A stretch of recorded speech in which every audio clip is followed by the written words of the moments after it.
This is Channel 2 News at 6. Thank you for joining us tonight. I'm Dave McKinley. In for Courtney Courtright, we begin with developing news in North Buffalo. An apartment building went up in flames in a fire which took nearly 2 hours to bring under control. 2 on your sides, Alyssa Clausell is live at that scene now on Delaware Avenue. What can you tell us about what's going on now, Alyssa? Hey there, Dave. Well, you can see fire crews are still on the scene behind me, but this fire is under control. You said it. It took about 2 hours to get there and about 80 firefighters to do so. What we do know is that this fire started on the 3rd floor of this building inside of an apartment, and it was able to spread fairly quickly. And the Buffalo Fire Department has confirmed that there are no fatalities as a result of this fire, but 15 people were evaluated on the scene and 4 ended up having to be transported to ECMC. Buffalo Fire Chief Dan Bossy says this was a tremendous effort from fire crews on this scene.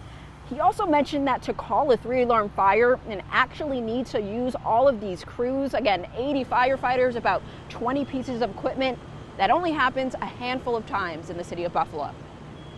There's probably less than 10 for sure, probably closer to 5 fires in the city that go to a 3rd alarm each year. This was a 3rd alarm where we used every piece of equipment too, where a lot of times we'll pull a 3rd alarm and just kind of keep them in staging as a need be. But we used everybody here multiple times. So it was about all we could do. Chief Bossy says damages could be in the $500,000 to $2 million range. And again, most of that damage seems to be concentrated on the 3rd floor of the building. At this point, we don't know exactly what caused this fire. Fire Chief Bossy says that it's going to be a while for them to conduct this investigation. And once they do, they'll be able to provide us with more information on, again, how exactly this fire started. And we'll keep you up to date on that. But for now, live and on your side, Alyssa Clausell, Channel 2 News. All right, Alyssa, today we are hearing from the state DEC after the Buffalo Sewer Authority agreed to pay a $20,000 fine to settle a lawsuit filed by the state over the Sewer Authority violating its permits to discharge sewage into local waterways, including the Niagara River. You know, over many years, the Buffalo Sewer Authority has invested hundreds of millions of dollars in order to address their failing water infrastructure, but we saw that that wasn't enough. So we wanted to take additional action to put them on a long-term control plan. So that long-term plan is really what we announced. And that's going to be where we see that $1 billion investments over the next 15 years to make sure that we see positive water quality and just really a great and important investment for Buffalo. The Sewer Authority will also have to pay for $100,000 in upgrades at Buffalo's Roosevelt Park, including educational displays highlighting the park's environmental history and new playground equipment, which must be installed by the end of next June, or the BSA will face additional penalties. It was a gorgeous Saturday across western New York. We have a live look for you now over downtown Buffalo, where it's bright and sunny. Storm Team 2 meteorologist Dan Russell is in the Weather Center to tell us how long these types of conditions may last. Huh? Oh yeah, Dave, it's been lasting a long time. We've seen just an amazing run of weather, and here we are on now a late September Saturday, and take a look at this, just a beautiful day, just some wispy cloud cover trying to roll overhead. Ultimately, just a lot of sunshine. You can see that sun there on the buildings. Sunset in about another hour or so, so you have another hour of daylight. Temperatures are already beginning to cool off. We did climb into the low to mid 70s this afternoon.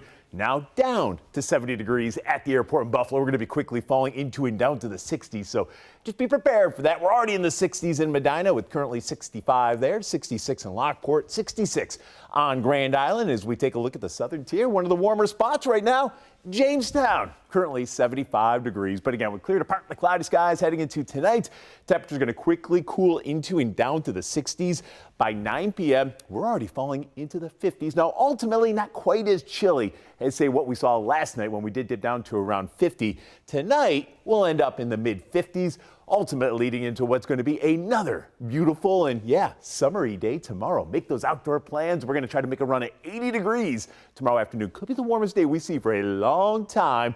We do get into a little bit of unsettled weather into the beginning of the upcoming week, but still mild Temperatures most days still running above average. I will talk more about that unsettled weather, that potentially much needed rain with the extended forecast in just a little bit. Dave? All right, look forward to that. Today was the 12th annual Veterans Appreciation Day at Niagara Falls High School. The event honored veterans and their families from all branches of the military. Hundreds turned out to enjoy food, live music, raffles, and a special medal search to help families locate past awards. The gratitude, some of them, especially Vietnam veterans coming in who didn't receive it when they came back, to see it now, it still makes a difference. If it's 40 or some years later, it makes a difference, and that's what matters. It's just good to see some old friends, people I haven't seen in a long, long time. The event also raises money for scholarships, senior services, and the Field of Flags at Hyde Park. In Orchard Park, a benefit was held for 12-year-old Matthew Battleson, who's being treated for a rare and severe neurological condition known as Norse fires.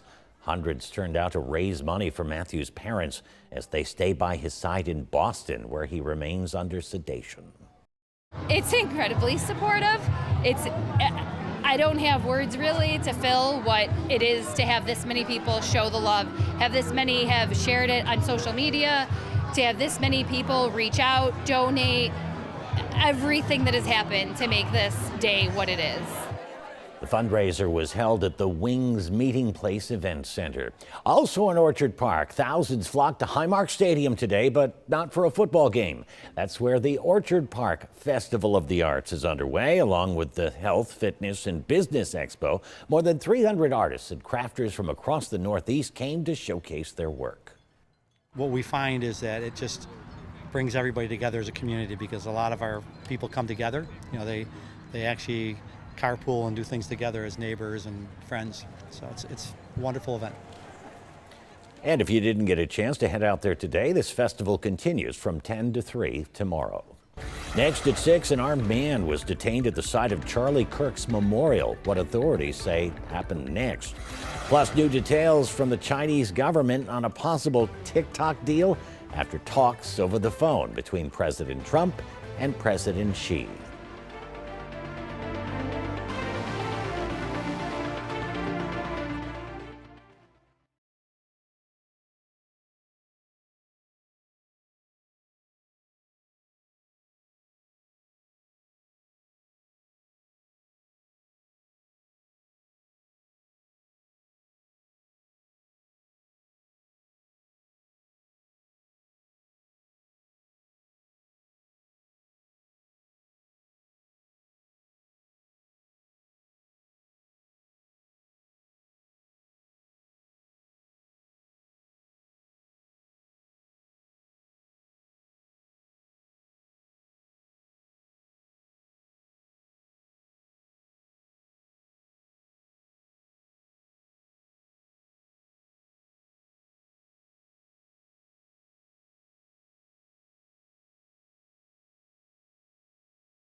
An armed man accused of posing as a member of law enforcement entered the stadium in Arizona, where a memorial service for Charlie Kirk is set to take place on Sunday.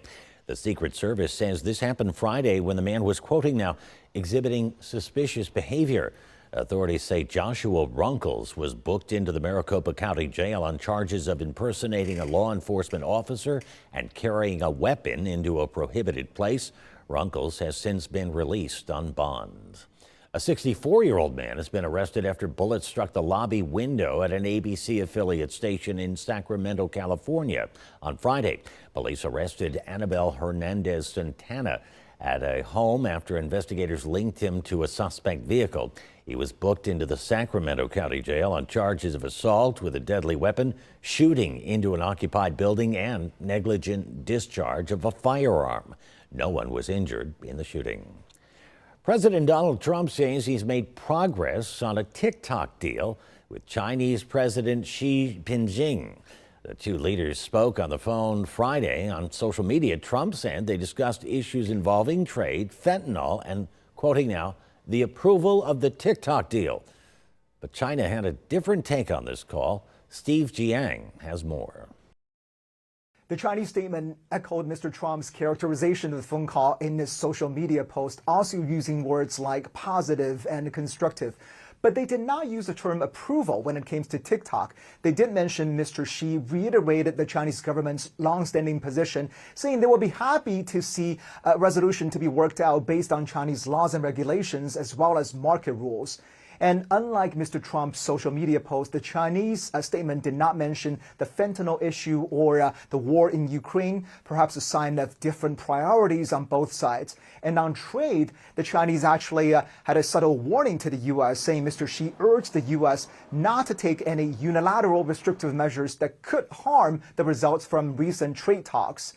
Now, also noticeably missing are any Chinese commitments to buying more American goods and services or any commitment to speed up the process of resuming export of those critical rare earth minerals and magnets that so many American companies and industries need. But what's included in the Chinese readout, interestingly, is Mr. Xi highlighting the fact that the U.S. and China were allies during the Second World War and how the Chinese people would never forget America's help. That seemed to be a direct response to Mr. Trump's complaint when he was live posting his reactions about the recent massive Chinese military parade, with Mr. Trump back then accusing China of ignoring America's contribution to their war efforts and even suggesting Mr. Xi was colluding with his Russian and North Korean counterparts to conspire against the U.S. So the Chinese obviously have taken notice and made a direct response, another sign of how much they have learned in dealing with the U.S. president's leadership style and personality to their advantage. So now that this phone call has set the tone, or as the Chinese put it, set the strategic direction for the next phase of bilateral relations, what's likely to happen in the coming weeks is more low-level official meetings and talks, and perhaps in the absence of a major comprehensive trade deal to be reached, there could be more ad hoc deliverables to be hashed out by those officials, paving the way for that meeting, as Trump mentioned, between the two leaders on the sidelines of the upcoming APEC summit in South Korea before the two leaders pay a visit to each other's countries next year. That was Stephen Jiang reporting. Here's a live look now over Niagara Falls. Your forecast with Dan is next here on Channel 2 News at 6.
May still be on the warm side outside, but you may have noticed the fall foliage continuing to turn, and there was evidence of that today at Fall Fest in Rhinestone Woods.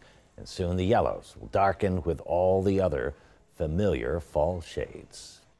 Speaking of fall shades, he doesn't have them on here in the studio. Yep. Well, Dave, the fall shades will come when that fall weather starts rolling in, because we are certainly hanging on to summery conditions.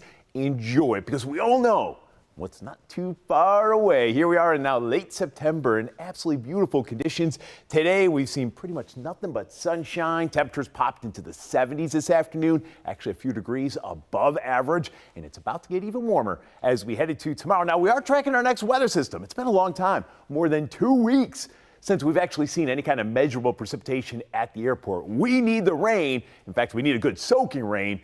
We just don't see it here in the foreseeable future. In fact, you can kind of see the type of rain that is on way, and that is really just some scattered showers that will try to roll in as we head to the beginning of the upcoming week. We'll take any rain we can get, but ultimately, as we take a look at our rain chances, again, we're talking scattered showers at best, especially that late Monday night into Tuesday morning time frame. I think that's really our best chance for any kind of really significant precipitation pretty much for the foreseeable future, because even after that, look what happens throughout the middle and second half of the upcoming week. We're right back to mainly dry and mild conditions. And we take a look, again, we've been tracking these numbers because we continue to see our deficit increase. You never want to see that deficit increase, but it is certainly doing that again for the month. And we are now 3 weeks here into the month of September. That's how much rain we've seen. Again, it's been more than 2 weeks since we've seen any kind of measurable precipitation at the airport. And that's why as we take a look at our month deficit, again, this is just for the month, we're now up to almost 2¼ inches below average. Again, we need 2¼ inches just to get to where we should be when it comes to rainfall for the year. Look at that big number, almost a 9-inch deficit. That is a huge number, and why we still have moderate drought conditions across many areas of western New York. And so as we take a look at our future look, again, just continue to enjoy this beautiful weather. Tonight, clear to partly cloudy. Temperatures are already beginning to cool off, and we'll settle down into the 50s. That's where we'll start out tomorrow morning. Not quite as chilly as what we saw this morning. We had many in the 40s this morning. As we go through the day tomorrow, even after that cool start, temperatures will climb almost 30 or so degrees into the afternoon. And here we are at 3:30. We're right up to around 80 degrees, about 10 degrees above where we should be for this time of year. Enjoy it. Again, just a beautiful summery day. If you're looking to maybe squeeze in some more time at the beach, maybe out on the boat. I know temperatures today are a little cooler. We also had a breeze kicking up some waves out on the lakes today. Tomorrow, not as much of a breeze. So if you do want to enjoy some more time out on the boat or hitting up the beach, tomorrow's going to be a good one for Lake Ontario. We'll have the air temperature in the mid-70s. Again, wind will be shifting around, especially later in the day out of the northeast. And that'll probably kick up some waves about a foot or so. For Lake Erie, we'll have temperatures even warmer. Look at the water temperature, still sitting at 70 degrees. So you can still get out there and get swimming here in late September. We're going to see that number also cool off pretty quickly as we go through the coming weeks. So tonight, clear to partly cloudy, cool, just not as chilly compared to last night. We'll have lows in the 50s. And then for tomorrow, a bonus summer kind of day. Mostly sunny and unseasonably warm. Again, the average high this time of year only about 70. We'll end up around 80. So a solid 10 or so degrees above average. And as we take a look at your 7-day forecast, we actually have a couple of raindrops here. Again, just some scattered showers, no washouts, but some scattered showers later Monday night and into Tuesday. I think we try to dry out later on Tuesday, and for the middle and second half of the week, outside of maybe a couple of isolated showers towards the southern tier, I think for Buffalo, we're mainly dry and we'll hang on to those 70s. So certainly still on the mild side heading into the upcoming week. We got sports coming up right after the break.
This is the Two on Your Side Hearing Evaluation Services of Buffalo Sports Desk.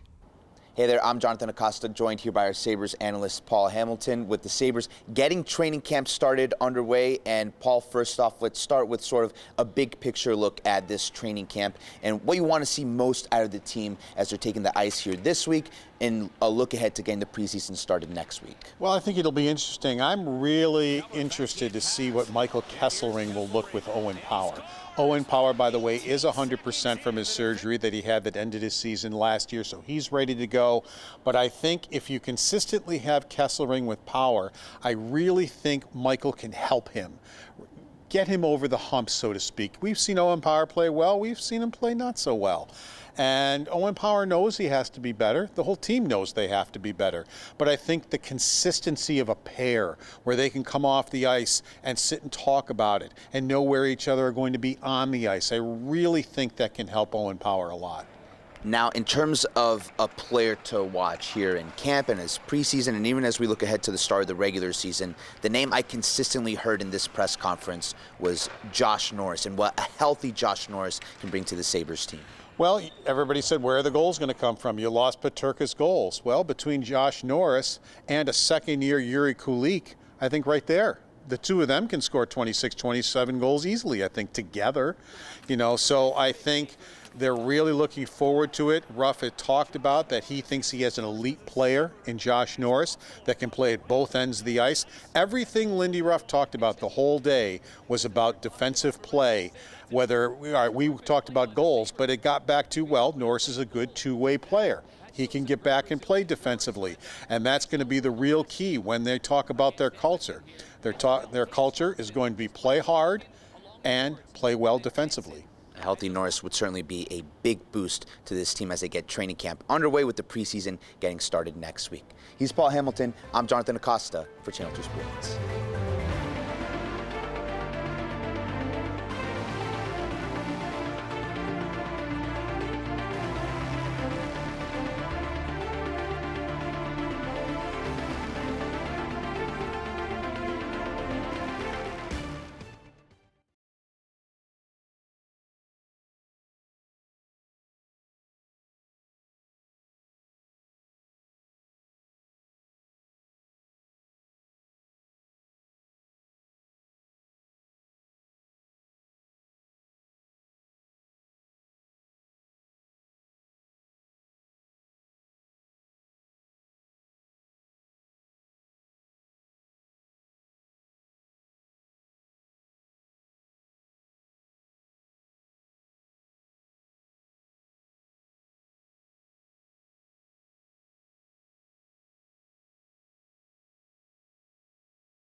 Some folks in Depew got a jump start on autumn today at their Fall Fest as it returned for its third year at the Fireman's Park, offering a variety of activities for all ages to celebrate the changing seasons. The kids can do pumpkin decorating,